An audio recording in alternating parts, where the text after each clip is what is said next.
This weekend marks the 4-year anniversary of the deadly Montecito mudslide disaster, and each year the community roots grow just a little bit deeper. And brush and sage cover the hills above, and new homes replacing piles of mud, and survivors moving forward with their lives. This year, a more private remembrance thanks to the pandemic.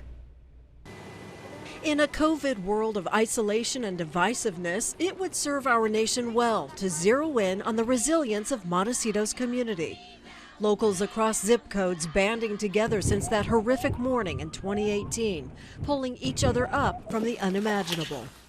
As one survivor privately puts it, Amazon's Jeff Bezos couldn't pay for this type of inner strength and unity. The start to 2022 sees areas once obliterated by mud and boulders, where more than 100 houses once stood and 400 were left battered and broken, now transformed back into neighborhoods with homes and yards, gardens and families.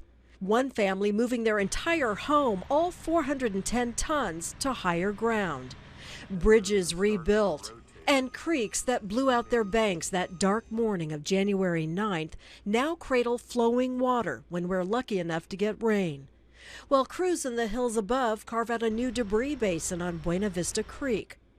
The bulk of the mud, debris, and boulders that flowed to the highway cleared out, scoop by scoop, thanks to some 3,000 volunteers with the Bucket Brigade and nonstop trucking by Marburg.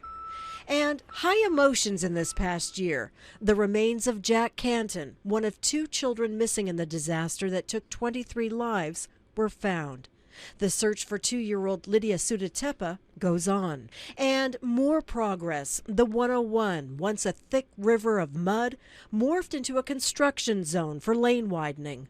The historic All Saints by the Sea church that served as triage during the disaster, newly renovated. And 1805, symbolic for unifying this coastal community, ended the year with a fundraiser bash honoring first responders, the heroes who pulled survivors from the mud 4 years ago and lifted our community. On Sunday, there will be an event to honor the 23 people who died in the mudslides that day. Raising Our Light will take place at 6:30. And due to COVID, it will be held virtually. Organizers are asking people to watch it online. We will be streaming this as well. You can catch the whole event on our mobile app and our website at KEYT.com. It's expected to last about 20 minutes.